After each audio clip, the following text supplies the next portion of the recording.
Hey everyone, welcome back to my YouTube channel and another racket review video. First of all, it's definitely been a while since my last one, and I just wanted to thank you all for the amazing support I have received from my first two videos. I definitely did not expect it, so yeah, really appreciate you guys. My original intention was definitely to post more videos, but unfortunately I went off to college after last summer, and I was just really busy with school, so I haven't really had time to post any videos. In fact, I had planned on the Blade V7 being my next video. Well, I guess that's kind of awkward considering that the Blade V8 is already out. Anyways, in today's video, I'll be reviewing the ProStaff 97 V13, which is actually the racket I ended up switching to about a year ago after I had done this bunch of demos. This video is also still from a year ago when I was first trying out this racket. But with that being said, let's jump into the review. So first, to get some stats out of the way, as is given away by the name of the racket, the head size of this ProStaff is 97 square inches. Unstrung, the racket weighs 315 grams, which is definitely on the heavier side. However, the rather headlight balance of 7 points headlight actually makes this racket extremely maneuverable. And this balance of a good heavy weight coupled with a headlight balance is actually one of my favorite features about this racket.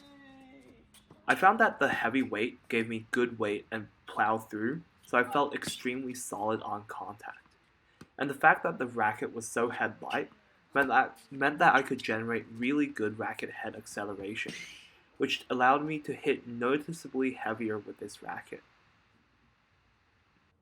This was actually pretty surprising to me, because at least for me, I've always thought of the ProStaff as a more control-friendly precision racket, almost like a Prestige maybe. And speaking of precision, we see a pretty wild drop shot there. Anyways, the reason I felt that way was probably because the last ProStaff model I had used was the white, red, and gold 95 ProStaff of 2012.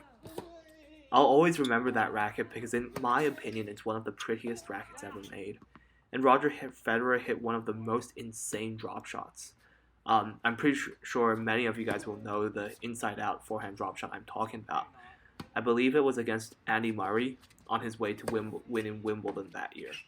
At the time, Federer was using the 90 square inch with this white, red, and gold paint job of the ProStaff. Not only could I hit my forehands heavier, as you can see, I really generate some good heavy topspin of a slice there. But one of the things that I've actually struggled the most with my game is getting the left hand through on the backhand, especially in tighter situations. The head lightness of this racket really allowed me to accelerate through with my left hand on the backhand, as you could have seen on that backhand where my opponent pulled me wide. I was still able to get the ball cross with that good left hand acceleration. I think just in general, as a good tip, one of the key things that I really try to keep in mind on both my ground strokes, whether on my backhand side or forehand side, is to really get the outside of the ball in order to generate that nice shape on the ball, which is basically the complete opposite of what I did on that high forehand inside out. If you go rewind back, you can see on that high forehand inside out, I actually caught the inside of the ball a little bit, but that was actually on purpose because on the inside out is one of the only shots where I'll try to actually get the inside of a little bit, like almost as a little bit of a slap, just to get the ball moving off the court even more. And as a disclaimer, I'd only do this shot like if I was really feeling comfortable with how I was hitting the ball that day.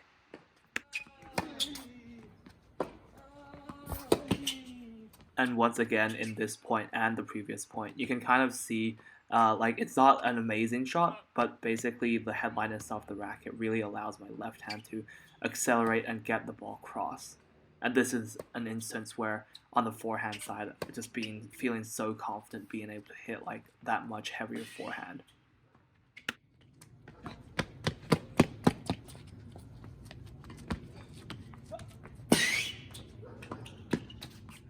So here are some points that you see me playing during a warmer day in the summer, and you can, if you just listen, you can really hear just how heavy the ball sounds.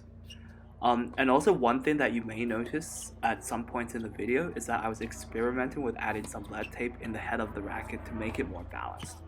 But I eventually decided against this because I really love the balance the stock racket offered for the reasons already highlighted above.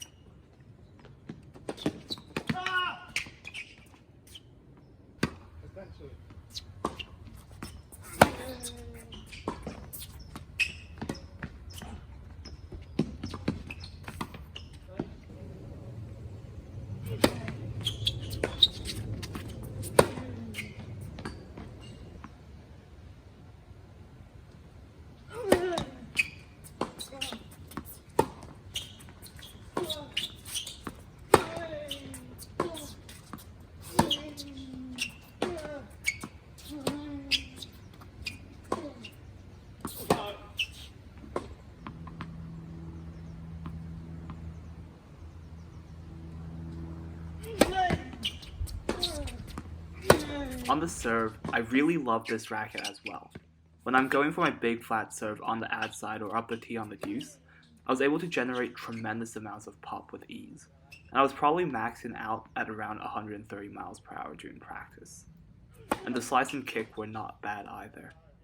The feeling at the net was very good as well, although I think that this was probably to be expected considering that this is such a headlight racket.